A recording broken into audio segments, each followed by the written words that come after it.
Hello friends, it's me, and in today's videos I'm going to tell you a story.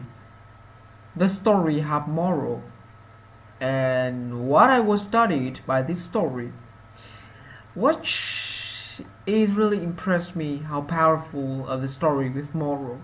So the story for today is the happiest bird in the world. The happiest bird in the world. Hello friends, it's me, and in today's videos I'm gonna tell you a story, and the story have moral and what I've learned from this story. So today story is the happiest bird in the world. So let's get started. Once upon a time there was a crow that lived in the forest. One day he saw a beautiful white swan. A family gave him food and taking pictures of him. So he thought to himself that the swan must be the happiest bird in the world. So he flew over to the swan and told him, "You're so white and so beautiful, and I'm so dark. You must be the happiest bird in the world." "How does it feel to be the happiest bird in the world?" The swan replied, "I used to think I was the happiest bird in the world until I saw the parrot. The parrot I saw have two colors when I only have one. So you should go and ask the parrot, what does it feel like to be the happiest bird in the world?" The crow flew over to the parrot and asked, "How does it feel to be the happiest bird in the world?" So the parrot replied, "I used to think that I was the happiest bird in the world until I saw the peacock. The peacock had many colors while I only have two. You should go and ask the peacock, how does it feel like to be the happiest bird in the world?" And the last time I saw him, he was at the zoo. So the crow flew over to the zoo and he saw hundreds of people taking pictures of the peacock. He waited until everybody left and he flew over and asked the peacock, "Dear peacock, you are so beautiful. Every day hundreds of people come and visit you, but when they see me, they chase me away. You must be the happy. How does it feel like to be the happiest bird in the world?" And the peacock replies, "I always thought I was the happiest bird in the world, but because of my beauty, I'm trapped in these cases, which is all times by myself. I got noticed that the only bird that is not placed in the case in the crowd. So the past few years I've been thinking to myself, the crow must be the happiest bird in the world, free to roam whenever he wants. So my friend, I must ask you, how does it feel to be the happiest bird in the world?" So the moral of this story is the roles of like comparing ourselves to others is never ending circle, and the game that we compare ourselves to other people is it's a game that we can't win, and in the end the person that is like justified with what they have is the happiest person in the world, I think. And I think it's okay to strive to improve the quality of life. Of course we both do that, but if you doing and you are are scary the values of what you have, I think the mistake I think that's the mistake. And but if we strive and also see the value, the thing that we already have, that is absolutely fine to me.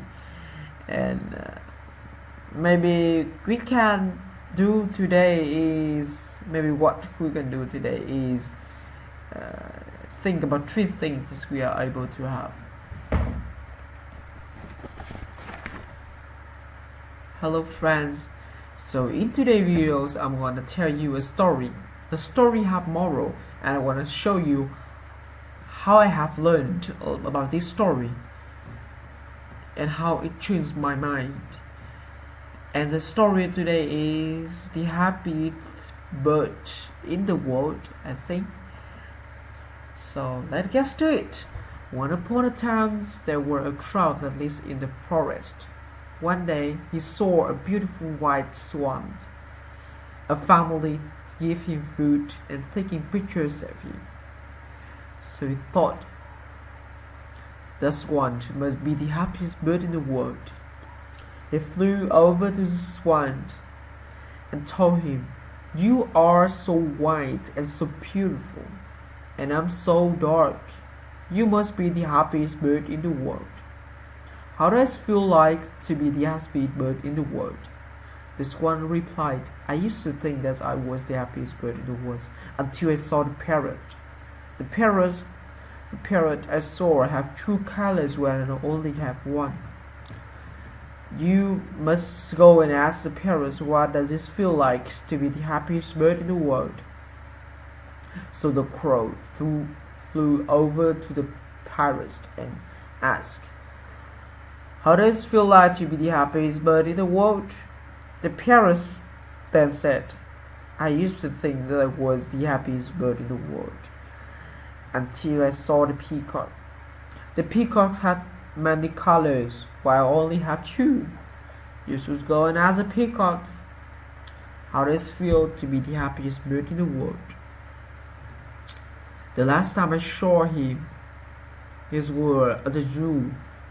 So the crowd flew over the zoo and saw hundreds of people taking pictures of the peacock. He waited until everybody left, and he flew over and asked the peacock, "Dear peacock, you are so beautiful. Every day, hundreds of people come and visit you, but when they see me, they chase me away. You must be so happy. So how does it feel like to be the happiest bird in the world?" And the peacock replied, "I always thought that I was the happiest bird in the world. But because of my beauty, I'm trapped in this cage. With all this time by myself, I got to notice that the only bird that is not placed in the cages is a crow. So in the past few years, I've been thinking to myself, the crows must be the happiest bird in the world, because free to roam everywhere he wants. And so my friend, I must ask you, how does it feel like to be the happiest bird in the world?" So the moral of this story is the road of the cycle of comparing ourselves to other people is, like a never-ending cycle, I think. And if it's like a game when we're comparing ourselves to other people, this is exactly the game that we can't win. In the end, the person that is satisfied with what they have in life is the happiest person in the world. I think it's okay to strive to improve the quality of life, but if you're doing it and are not, caring about the value of what you have, I think it is a mistake. But if you strive and also see the value of things that you already have. That is absolutely fine. So maybe what we can do today is think about 3 things that we may have overlooked and be thankful for them. You may have your health, you may have your health to, you may have time to spend with your family or friends, or you may have money to buying food or renting a house. You may have time for your hobbies. You may have just doing something new, chasing your dreams. So don't compare your chapter 1 to anybody else chapter 20. If we're running in a race and we just focus on everybody runs beside it, ahead of us, you will lose the motivation. So you may be sleep and fall just by looking at them. So the best thing to do is just focus on yourself, on your run the race as a piece, because your finish life is not the same to compare with everybody else. So yeah, that's it. I hope this story can help you, or is a little bit interesting. So I learned a lot about this story because I'm the people who used to comparing myself to other people. So I will get out of this circle, never ending circle, and I find my self-confidence so much better. So yeah, that's it for the today videos. I'll see you next time.